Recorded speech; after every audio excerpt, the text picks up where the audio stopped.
Welcome back, everyone. This is Cody Hart for Government Accountability. It is November 13th. We have had the general election going on for a little while now. And as I had forewarned, results are coming in contradiction to what a lot of people thought they would be seeing. And I have very strong opinions about what's going on with that. I'm hoping to fight them and bring some of that to light here soon. But that is not the focus of this video. This video, I'm going to focus on the embarrassment of some out there with the election integrity fight. And I'm going to hope this video provides some training to people so they can move forward and not allow some of these traps that have been set for you. And that's what I do believe they are. They're traps. A lot of people have dedicated a lot of time. I value it very much when people dedicate time to anything, and some people in charge of these efforts, either through incompetence or intention. And that's something I believe is out there. There are people that are sabotaging this movement. They are wolves in sheep's clothing, everyone. You need to understand that I've been fighting these people for the last couple of years. I've seen who they are. I will not work with them any longer. I believe they are from the side that we are fighting, and they have gotten themselves in these positions to embarrass us. And to break our spirit and to set traps for us to fail. So I don't need to dwell on that. I'm going to let you guys know the outline for this video is very straightforward. I'm going to go through a bunch of RCWs and WACs on training for this election integrity voter ballot registration challenges, and then some highlights on information about the challenge process when it comes to the election observers.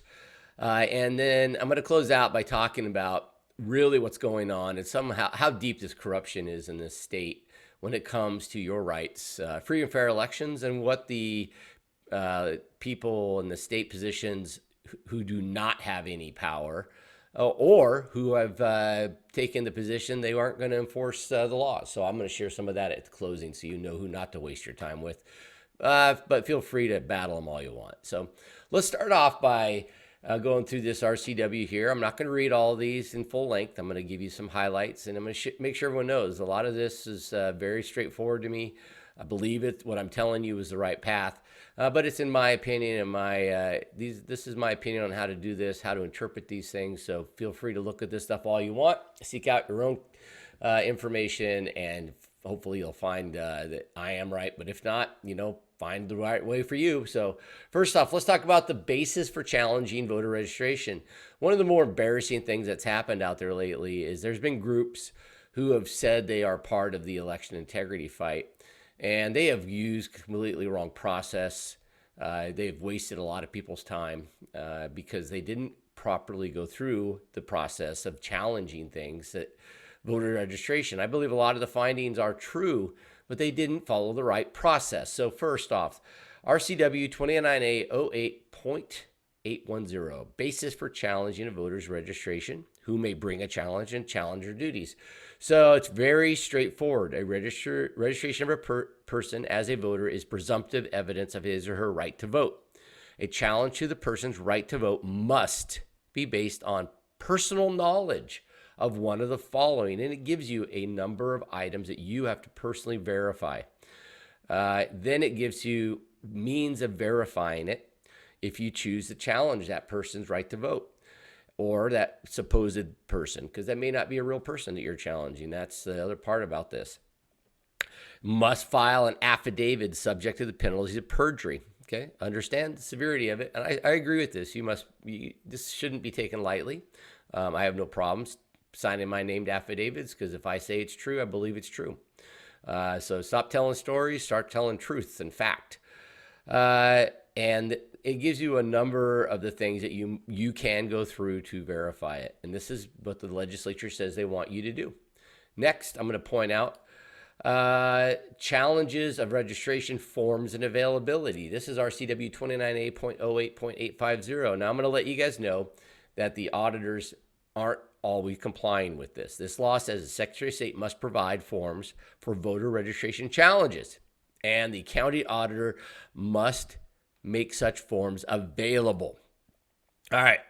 And so they don't openly put it on their websites, in my opinion. I haven't seen that be a process that they do for challenges. I think they will answer your question sometimes by saying, here's where it's at, or here, we'll email it to you. But in my opinion, it's not a very transparent process. So I would point that out, and that this form has the information that's required.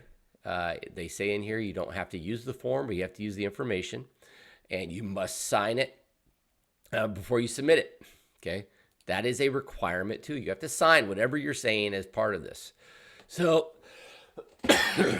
on the Secretary of State website, this is a very hard spot to find. It's not easy for me to find, so I doubt it's going to be easy for most people. Voter registration challenges. For some reason, this doesn't come across your Google search, your search engines very easily. It is at sos.wa.gov/elections/voter registration challenges. And this is the part of the Secretary's website I found.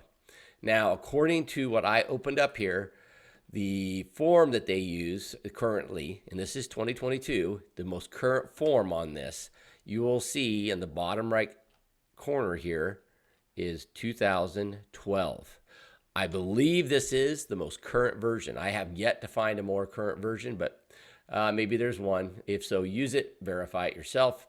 But it tells you some instructions here, and then here's the information of what you're trying to provide, and then you have to sign it, the basis of challenges, and then you have to take an oath. I don't know why you would create a different form than the one they have here, and again, verify the most current one, but you shouldn't need to waste your time creating your own document. It's right here. Okay, so you will know it won't be thrown out on a technicality for not having the right information if you fill out the form they have. All right, times for filing challenges. Here is hearings, treatment of challenge ballots. Now, here's something everyone needs to understand that's a true embarrassment. RCW 29A.08.820. Challenges must be filed with the county auditor of the county in which the challenge voter is registered no later than 45 days before the election. Okay, not 10 days after, 45 days before at the earliest or latest, however you want to look at it. 50 days, 100 days, that's great. Get it out in front of it, right? You need to take care of this ahead of time and not just after an election's over and say, well, we're going to challenge these votes. It will do no good. Everyone, don't let someone get you down that path of wasting your time for the November 2022 election that you're going to challenge a bunch of ballots right now, go out and you're going to submit them in early December. That will be a complete and total waste of your time according to this requirement. For the upcoming elections, you have time, get yourself prepared and prepare for it and submit it into them 60 days before the next election. Sure, at least 45. But if you do it 44, it ain't going to work for that election. They just tell you that right here. The auditor will be able to say, nope, we're not going to consider it. And so only if challenge voter registration to vote less than 60 days before the election or challenge residence less than 60 days before the auditor without transferring his or her registration. Okay, follow these rules.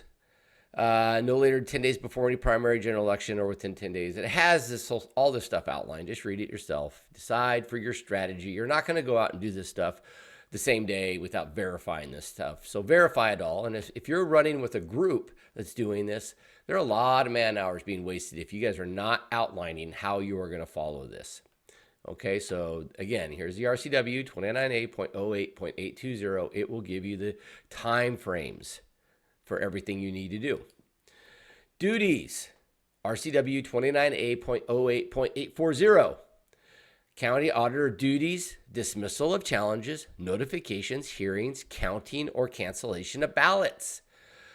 Okay, so it goes through here. The auditor will do this to you if the challenge is not proper form or the factual basis does not meet the grounds. The county auditor may dismiss the challenge. I believe this happens all the time. You guys get misled by people who aren't following the proper form or factual basis that they tell you have to follow. Okay, so understand that the rules and process they'll hang you out to dry on it. I'd change a bunch of them, but I'm not in charge of the legislature. You're not in charge of it either, believe it or not. They will not change these laws just because you want them to. You have to get power back and vote and fix this stuff. And eventually some of this stuff may make more sense to you. But right now, this is what we have to work with. So follow it. Next, RCW 29A08835, county auditor to publish voter challenges on the internet. Okay. The county auditor shall, within 72 hours of receipt, publish on the auditor's internet website the entire content of any voter challenge filed under this chapter. Wow, have you guys seen that? Most of you, including myself, have never seen it because the process that's being used is usually not right. And then if they're not doing this, call BS on the auditor, okay? But understand this is RCW's right here, okay? And then enforce it on the auditor if they are not doing this properly, because this is there to protect the person that's being challenged as well as to shed light on what's going on in your region on your voter challenges. Next, RCW 29A.40.10. Observers. Let's talk about now observers. All right. So a lot of people out there, I've been a little frustrated because I don't think there's adequate information for observers. Now, first, I've pointed out to people that RCW's, the state law, only allows political parties to appoint observers in a meaningful way to the back rooms of these election offices. Okay. That is just the fact. Okay. Observers, county auditors must request that observers be appointed by the major political parties to be present during the process of ballots at the counting center. Okay. So they have to request it. If they have not, I've caught them on this, then they are in violation of state law RCW 29A.40.100. Absent observers will not prevent the processing of ballots if the county auditor has requested their presence. There you go. So let's think about the scenario here, because I've had a lot of these happen. The auditor requests them, we assign them.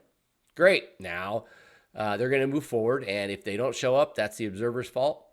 And if they do show up and get locked out, which is what happened in Skagit County during my election in the August primary, then they are in violation of the law, and then you have to go through the process to hold them accountable for that, which is what I'm doing.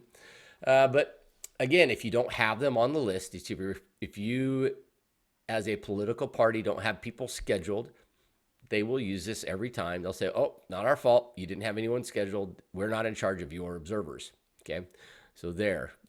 WAC 434-261-020. Okay. I highlighted this. This is about observers, this section. I encourage everyone to read it. This section in particular, prior to processing ballots for a primary or election, the county auditor shall notify the major political parties in writing of the maximum number of official observers allowed to observe ballot processing and the date ballot processing begins. People keep thinking that the ballots and canvassing begins on election day. It begins weeks before, typically weeks before. Okay, where more than one observer is appointed, the political party shall designate one of the observers as supervisor. The county auditor may require observers to receive training with respect to ballot processing procedures and the vote tallying system. How many of you have gone through formal training? I would ask that you ask the auditor, I'm an observer, what training do you offer? Okay, fine. Now, I will tell you, I have never found training for observers when it comes to reporting. So I hope this helps people understand. This video helps people understand. In my experience, election observers have only a very few things. They're very important, but a very few things they really can meaningfully perform as observers. And one of the biggest, in my opinion, absolutely one of the biggest, yes, you can verify that the signature matching process, that's humongous.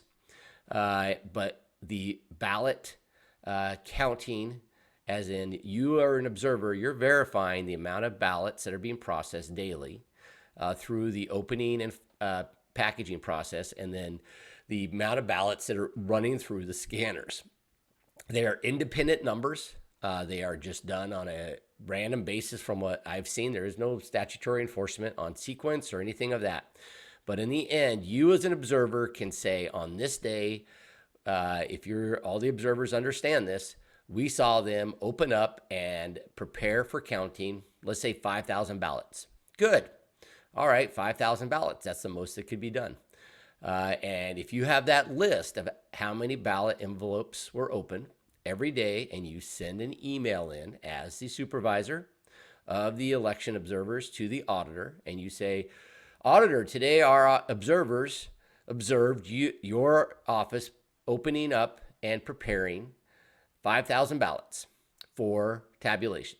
Okay, there you go. There's 5,000 that day. You do that every single day, and you will know how many ballots they actually opened up and processed. That gets rid of a lot of the concern about the creation of ballots in the electronic world. Okay, next, you have the observation of ballots being counted by your tabulation equipment. You can keep track of that daily.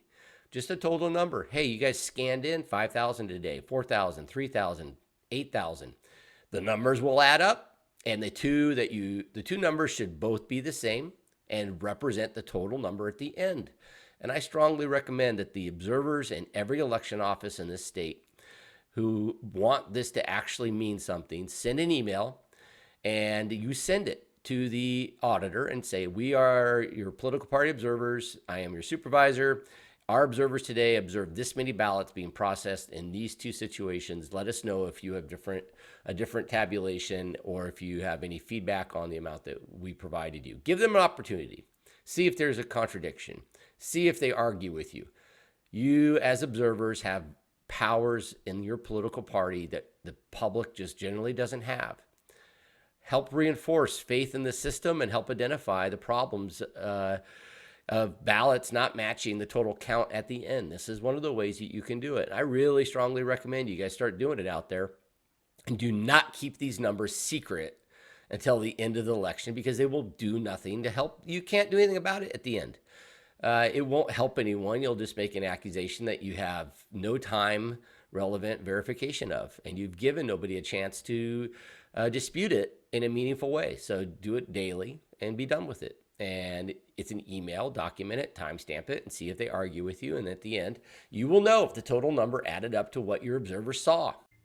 Now that I've gone over those RCWs and WACs, I think a lot of you out there will understand more about this process and more about why I believe what I believe, why I've said the things I've said about these supposed leaders in the election integrity fight in our state that are embarrassing us. Is it because they are just ignorant and incapable of following these basic rules, or did they just not want to put the time in to learn the right processes before they told you to waste your time? Or my opinion, what I believe is there is a movement to take away our constitutional rights, and these people have intention, and they do not just stop by party lines. They will infiltrate the parties.